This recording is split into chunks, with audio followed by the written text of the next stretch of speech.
Item ಯಾವುದೇ ಇರಲಿ try ಮಾಡಿ ಆಚಿ ಚಿಕನ್ ಮಸಾಲಾ. ಸರ್ಕಾರದ ಬುಡವನ್ನೇ ಅಲ್ಲಾಡಿಸಿದ್ದ ಸ್ನೇಹಮಯಿಗೆ ಈಗ ಶಾಕ್ ಸಿಗ್ತಾ ಇದೆ.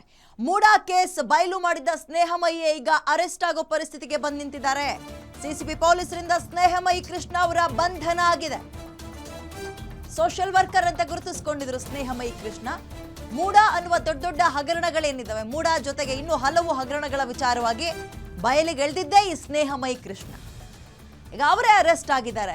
ಯಾವ ವಿಷಯದಲ್ಲಿ ನೋಡ್ತಾ ಹೋಗೋಣ.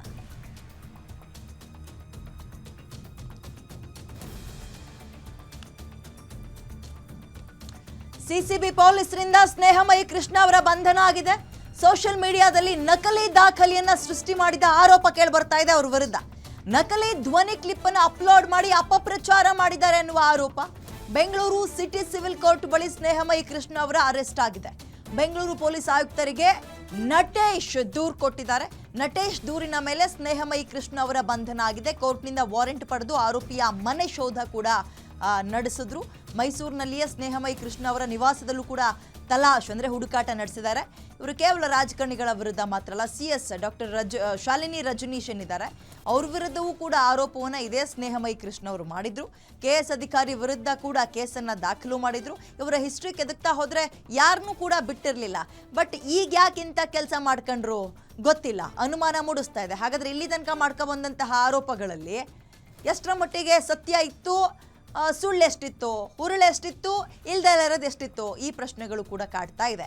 ಈಗ ಯಾವುದೋ ಫೇಕ್ ಆಡಿಯೋವನ್ನ ಪಬ್ಲಿಕ್ ಮಾಡೋದ್ರ ಮುಖಾಂತರ ಅಟೆನ್ಷನ್ ಗ್ರಾಬ್ ಮಾಡ್ಕೊಳ್ಳುವಲ್ಲಿ ಸ್ನೇಹಮಯಿ ಕೃಷ್ಣ ಅವರು ಮುಂದಿದ್ರು ಅನ್ನುವ ಆರೋಪ ಇದೆ.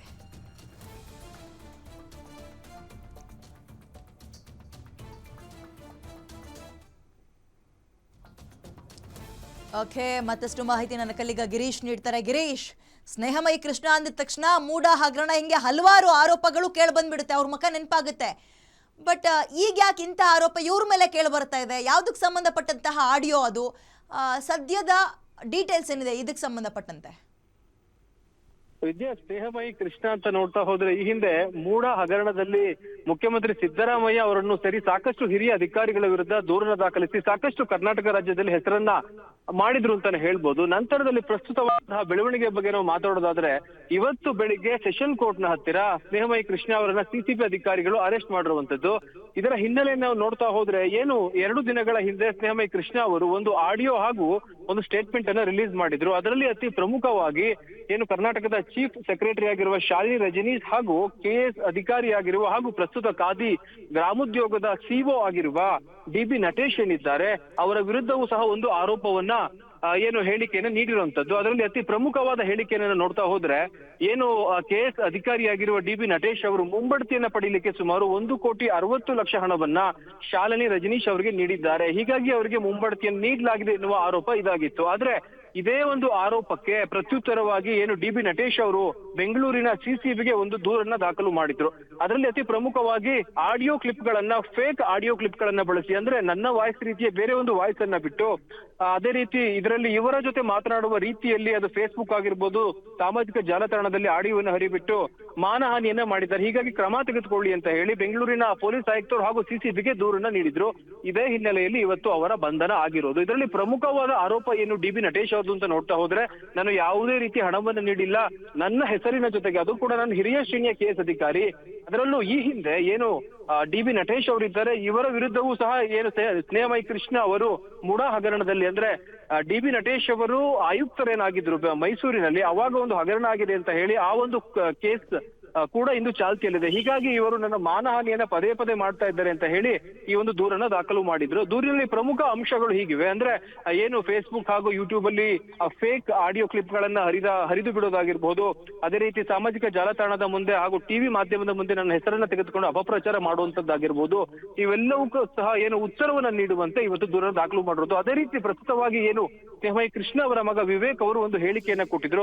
ಏನು CCB ಕಚೇರಿ ಹತ್ರ ಬಂದ್ರು ಕೂಡ ನಮ್ಮ ತಂದೆ ಇಲ್ಲಿಲ್ಲ, ಅಂದ್ರೆ ಇವರು ಸಿಸಿಬಿ ಅಧಿಕಾರಿಗಳು ಅಂತ ಹೇಳಿ ಬೇರೆ ಯಾರೋ ಬಂದು ನಮ್ಮ ತಂದೆಯನ್ನ ಅರೆಸ್ಟ್ ಮಾಡ್ಕೊಂಡು ಹೋಗಿದ್ದಾರೆ. ಇದೊಂದು ಸರ್ಕಾರದ ಕುತಂತ್ರ ಅಂತ ಅವರು ನೇರವಾಗಿ ಸರ್ಕಾರದ ಮೇಲೆ ಆರೋಪವನ್ನ ಮಾಡಿರುವಂತದ್ದು.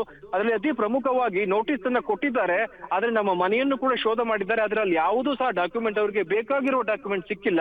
ಆದ್ರೂ ಕೂಡ ನಮ್ಮ ತಂದೆಯನ್ನ ಬಂಧನ ಮಾಡಿದ್ದಾರೆ. ನಾವು ಈ ಹಿಂದೆ ಸಾಕಷ್ಟು ಕಂಪ್ಲೇಂಟ್ ಗಳನ್ನ ಕೊಟ್ಟಿದ್ದೀವಿ, ಆದ್ರೂ ಕೂಡ ಇಷ್ಟು ವೇಗವಾಗಿ ತ್ವರಿತವಾಗಿ ನಾವು ಯಾರ ವಿರುದ್ಧ ಕಂಪ್ಲೇಂಟ್ ಕೊಟ್ಟಿದ್ದೀವಿ ಅವರನ್ನ ಅರೆಸ್ಟ್ ಮಾಡಿಲ್ಲ. ಆದ್ರೆ ಒಂದೇ ಒಂದು ಕಂಪ್ಲೇಂಟ್ ನ ಪ್ರಕಾರ ನಮ್ಮ ತಂದೆಯನ್ನ ಇವತ್ತು ಕೋರ್ಟ್ ಬಳಿ ಬಂದು ಅರೆಸ್ಟ್ ಮಾಡಿದ್ದಾರೆ. ಅದರಲ್ಲೂ ಕೂಡ ನಮ್ದು ಮೂಡ ಪ್ರಕರಣಕ್ಕೆ ಸಂಬಂಧಿಸಿದಂತೆ ಒಂದು ಕೋರ್ಟ್ ಕೇಸ್ ಇತ್ತು. ಆ ಕೋರ್ಟ್ ಕೇಸ್ಗೆ ನಾವು ಹಾಜರಾಗಿದ್ವಿ. ನಾನು ಸ್ವಲ್ಪ ದೂರದಲ್ಲೇ ನಿಂತಿದ್ದೆ. ಒಂದು ಗೌರ್ಮೆಂಟ್ ಕಾರ್ ಬಂದು, ಅದರಲ್ಲೂ ಕೂಡ ಏನು ನಾವು ಸಿಸಿಬಿ ಆಫೀಸ್ ಅಂತ ಹೇಳಿದ ಸುಮಾರು 6 ಜನರ ತಂಡ ಬಂದು ಅವರನ್ನು ಅರೆಸ್ಟ್ ಮಾಡಿಕೊಂಡು ಕರ್ಕೊಂಡು ಹೋಗಿದ್ದಾರೆ. ಏನು ಸಿಒಪಿ ಕಚೇರಿಯಲ್ಲಿರುವ ಸಿಸಿಪಿಎಸ್ ಠಾಣೆಯಲ್ಲೂ ಅವರಿಲ್ಲ. ಅದೇ ರೀತಿ ಶಾಂತಿನಗರದ ಕಚೇರಿಗೆ ಬಂದು ಕೇಳಿದ್ರು, ಇಲ್ಲೂ ಕೂಡ ಇಲ್ಲ. ಹೀಗಾಗಿ ಅವರು ಎಲ್ಲಿ ಹೋಗಿದ್ದಾರೆ ಅನ್ನೋದು ನಮಗೆ ಮಾಹಿತಿ ಇಲ್ಲ.